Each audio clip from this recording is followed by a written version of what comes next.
Well, guess what, friends? It's those podcast mamas.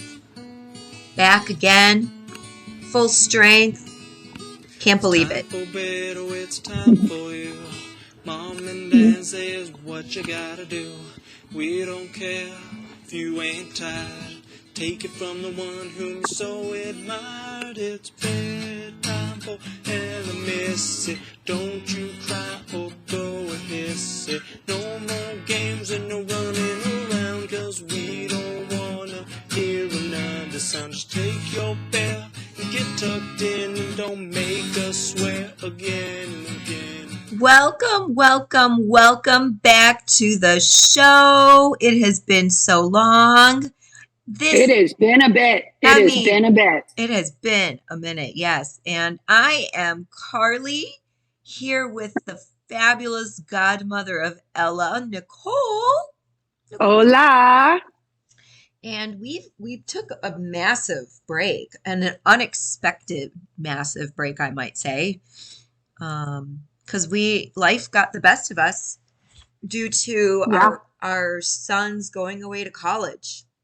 Wow. We did a thing, didn't we? That's what I say to my husband. We did a thing. We just did something. That was big. It was major. Mm-hmm. It was pivotal. Mm-hmm.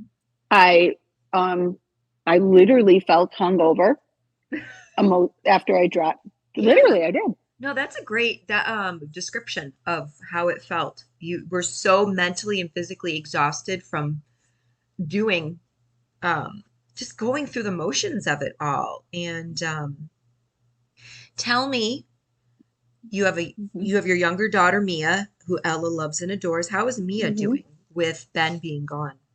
So it's funny. We are just, not just a household with two children, two typical children, right? So I don't, have some of the stresses that obviously you do in your house. And, but I will say, I think Mia's doing very well. My children have a 4-year gap. Yeah. My older one is a lot. He is a lot of everything, mostly good things.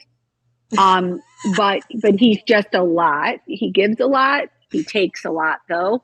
Yeah. And, I think she's a little bit different. The way I describe my household and her without him is that my son who left for college is much more of a roller coaster emotionally and whatever, as am I. Okay. And then my daughter is like her father in that they are like a train, and they just truck right along that track, and it just goes. And the speed might change, it might stop occasionally, but it's headed in the same direction, and it's not going to derail really. And that's a great thing. But it's amazing what this roller coaster feels like when the other roller coaster is gone. So what we're learning is the only one that can really take the other one on a real roller coaster ride is the other roller coaster. Yes. So it is different. She, I think, is very happy. I think she feels the calmness. I think she craves calmness a little bit more. She's enjoying that calmness. I think she is a little, and just really, I think she misses him terribly. Okay. The only thing I'll say she has said is like a little bit of like, you're just focused on this because he's gone. But it's like, no, I'm focused on you, in particular high school issues. That kind of come up, and it's like, that type of thing. But, everyone's good. Everyone's doing great and happy. Okay. And we're pushing, but the college thing's a lot. How about your household? It's a void. It's a void. It's completely different. I don't care if your kid's big energy, low energy, a bedroom kid who never came out. No matter what, the family dynamic changes, and there's nothing you can do about that. I think whether it changes for the worse or the better, I don't know, right? Every kid's very different, and every family dynamic's very different. Mhm. but it changes. Yeah. It's just there is something different. No. What about you guys? Because you in particular, your son that left, Carter, is a huge help. He is a huge, I think, support system for you. In terms of Ella, maybe, I mean, I'm not saying he's like a respite worker taking care of her, Right. but he gets her, he understands her. And this is nothing against your younger, but I would say Carter's always been a little bit more intuitive, a step ahead, like, oh, she's yeah. going to do this, a little more, No, it's very different. It's very different. And I've always said, and I wrote this in Chase's entrance essay for high school, that Carter will keep her safe. He will take care of her like a parent will. But Chase allows Ella to live her best life. So oh, that's fun. Yeah. they get into trouble together. They watch movies together. They play video games together. Is she fed? Probably not. Has she been taken to the bathroom? Nope. Still sitting in it. So could she run over the dog with a lawnmower? Perhaps. Potentially. Anything is right. Yes. I mean, the other night, because Chase is very used to me taking care of him, he will text me, Mom, can you make me some food? And I'm like, knock, knock, knock on the door. Hey, newsflash, I got some plans tonight. I can't make you food. But hey, if you want to make yourself some food and make some for your sister, that would be amazing. And he's like, well, what can she eat again? Like, he doesn't even know what she can eat still. And right. He can barely prepare his own food, let alone hers, whereas Carter would be on top of it. You know what I mean? So there's a little difference there. Ella has been FaceTiming Carter a lot, and he answers.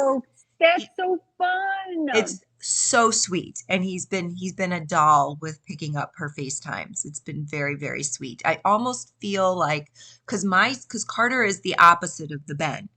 Carter is the train. Carter is the steady, the quiet personality. Very peaceful and harmonious. Doesn't make waves. You barely know he's here half the time.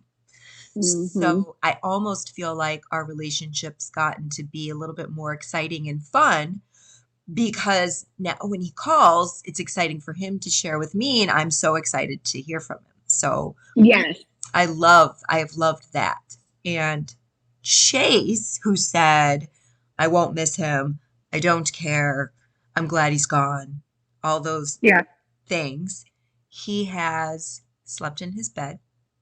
He has worn his clothes. And he has taken some of his decor off of his walls and put it on his own. Okay. All right. So claiming it as his. People grieve in different ways. And, the one time I caught him sleeping in Carter's bed, and I was surprised. I didn't expect him to be in there. And he's like, oh, I was just sleeping in there because it's more comfortable. Well, it's the same mattress, folks. It's the same. Everything's the same. And I said, hey, buddy, it's actually okay for you to miss him more than you thought you would. And I said, I kind of do too. So we're managing, we're doing well. I mean, Chase is a very, very busy 14-year-old with his social stuff as well as his athletic stuff. And I'm discovering his academic stuff needs as much of attention as everything else. So there's that. Yes. And so I will say that the academic things between my children, I'm not saying certainly one does better or it comes easier to one versus the other.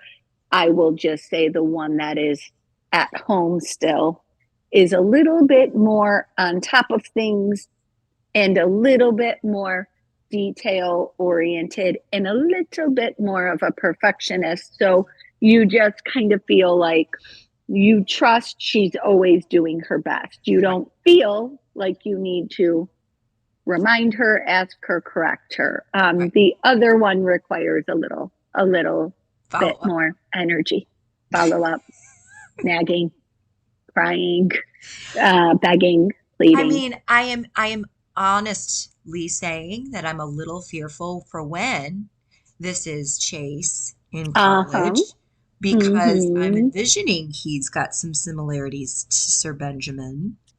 Yeah. Yeah. Mm-hmm. And Ben has Mm-hmm. been in school now for, Oh is it yeah. a month? Is it a month? We we had a test. He said he had a test yesterday. He did What? good. He did How did fine. he He did describe? okay. He did Tell me. okay. But the best thing he could say is what he said. And you actually want to hang up the phone, you know, mid sentence because he has been calling and kind of wanting some support and whatnot and all of this. And, college for most kids is no matter where they went to high school, it's a transition. And one of the reasons it's such a transition I'm seeing, remembering, learning is that they have this free time now. They have a lot of free time. And before in that free time at home, they might have had less or whatever, but they might just sleep, right? Well, now, yeah, that's what they want to do. But it's like, no, you need to be studying. Congratulations, you have Mondays off. That you have Use that to your Mondays off, advantage. Use it to your you advantage. need to. And Yeah. so what we're kind of seeing is, my husband was raised in an extremely academic family. And so he was constantly being reminded of how to study and what one needs to do and not cramming. And he literally was trained for his brain to work that way, right? I was not, and I was able to manage because I was a good crammer, but Ben is not a good crammer. And so Yeah. what we're explaining is the importance of, and this is like just a life skill, right? When you have some of these classes that are very, very information heavy, you need to be studying regularly, Yeah. right? Yeah. You are studying Stay on top of economics it. every day, a little bit, reviewing your notes, whatever. We told them this 1,400 times. The day of the test, you're like, well, I did pretty good. I mean, I did all right.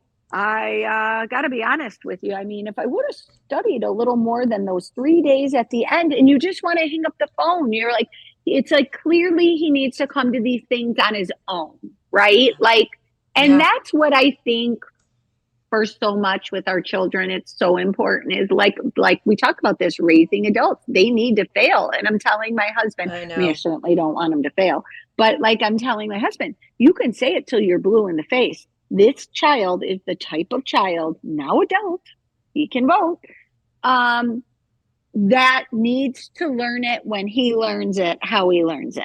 Yeah. No, you're right. I mean, you don't want them to That's fail. it.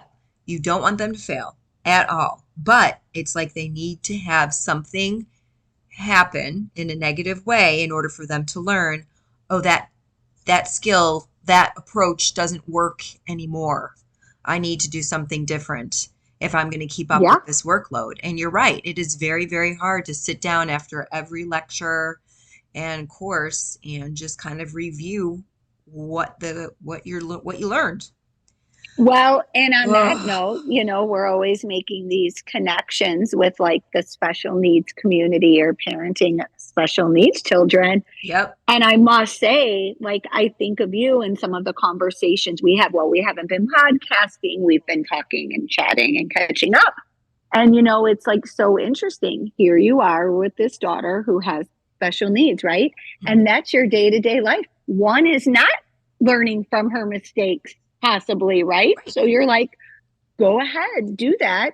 And she might do the same thing the next day, Over. like it's a fresh, Yes. know. That And is so funny that you said that. Just had her well check yesterday. And I went over this with the pediatrician. She still sees the pediatrician for now. yeah, of course. And I explained to her how arguments with Ella in the morning are ferocious, folks. Like slamming doors, slamming cabinets, stomping, duck lips, arms crossed, and screaming. Like she screams Yeah. so much that Newsflash, this hasn't gotten better since the last time we podcasted. Right. We might have gotten worse. Yeah. Continue. Might have gotten worse, which is why I've said, oh my gosh, I'm looking forward to summer. I don't have to wake the beast up. Well, now we're back to waking the beast up. And if she's not ready, or if we go in a different direction, if we pick out an outfit that she doesn't want, like anything could set her off, and it could be reasonable, unreasonable, just about a control or whatever. But the example I gave to the pediatrician was, okay, we finally cooled down, but it was over 100 degrees for almost 110 days here. And Ella wanted to wear thick jogging pants with a thick sweatshirt to school. And even though her outfit was picked out the night before, she put her foot down and was screaming that she wanted to wear the jogging pants and the sweatshirt. And I tried to explain to her how hot it is, how I'm concerned about her health. The bus is not super cool. It is hard to keep the rooms cool at the school. It is hot, and I don't want her getting sick. The other side of it is, let's say she wears it. She'll go to school and she'll just start stripping and not give a care because she's Ella. So then they've got to find clothes to put on her, which is usually oversized gym shorts that are ridiculous. So I want to not make her look like she is off the, streets, that she actually has a mother that cares about her presentation and puts her together nicely and clean and smelling good and all that. But that's the argument I'm having in the morning. So then the pediatrician says, well, Carly, she'll learn that if she puts that on, she's going to be hot. And I said, if it was Carter or Chase, they would come home and say, Mom, you were right. I'm not going to wear that to school again because I was boiling. Ella, no, she'll keep doing it. Yep. So yes. Thank you for your positive attitude, pediatrician. Yeah. But you are wrong, doctor. You're wrong. So we try to negotiate a lot. There is a lot of negotiations happening early in the morning. There's that lovely dog of mine. 1 second. 1 second. So we negotiate a lot. We do what we can over here to get along. But it's rough. And the one day, I don't even know if I told you this, but she went to go bite me because I was putting her hands down from slamming a cabinet door in a drawer because I didn't want her to break it. And she went at my hand with her mouth open and like her which was weird. I've never ever seen her do that. And I gave her a hug and I said, you don't have to be this way. You don't have to do this. Where did you learn to do that? We can, and I know, actually don't know. I don't know what is going through her head. I don't know what she's absorbing and understanding, if I'm being totally honest. All I know is that she is a very loving child a lot of the time. And I tried to bring that out of her because obviously holding her hands down was making her more angry. And so that's what she resorted to, was to try and show her teeth at me, I guess. Yeah. But then I hugged her, and I mean, there is power in hugs, people. I don't know. I would love to hear from some other moms that have like the 6 foot tall sons that outweigh them and how they manage their aggression and frustration. Because that did seem to work. That got her to calm down. We changed rooms, changed the environment, put some music on, and then we I think probably picked out something else. And I actually gave up on trying to brush her teeth that morning. Just let it go. Mm-hmm. So yeah, I think, and we've talked about this before, there is a time and a place for the pick your battle method. Like, all right, we're not getting everything we want here. And the pediatrician said that pick your battles, and we're just trying to get out the door. Yeah. So let's remember the goal. Right. We're going to sweat. Our breath is going to stink, but we're going to school. We're getting on that bus. We are getting on that bus. So there is a lot going on here, even though Carter is not here. And it's a helpful Do you feel like she notices, by the way? Sorry not to interrupt. Do you think Carter being gone has had an impact on her? A little bit. She would knock on his door in the beginning looking for him. And obviously he didn't respond, but I think she just kind of gave up. So she didn't consider anything after that. And then, like I said, if she wants to reach him, she'll FaceTime him. And he's really comical about it. He'll say, I'm not there. I'm 2,000 miles away. I'm Yeah, I not can hear there. him now. You know, I love this.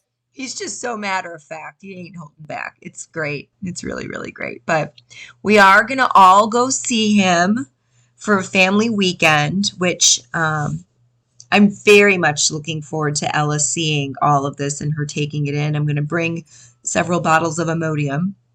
Yeah. And I'm excited to see how Chasey responds to it too. It's I know that this is not, or what I am hearing from friends of the like, first time college students, they don't bring the extra kiddos to the first family weekend.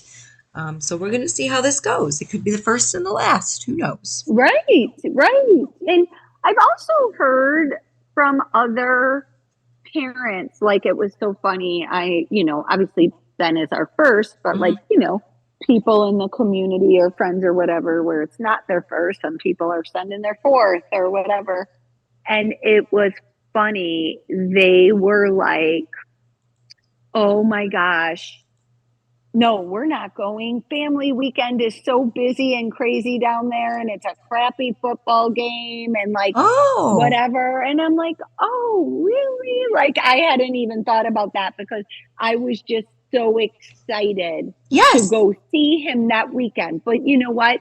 Things might change. Maybe the following year, if they're in a fraternity or who knows? You might that's true. Do things differently. That's true. Like you would go down for the fraternities, like mom's weekend or dad's weekend versus the university's big showdown, because it is very busy and crazy. So, yeah, you're right. Things will change up a lot over the years, I'm sure. So we're looking forward to that. And, Ella's doing well. She loves school. She absolutely loves going back and seeing her friends.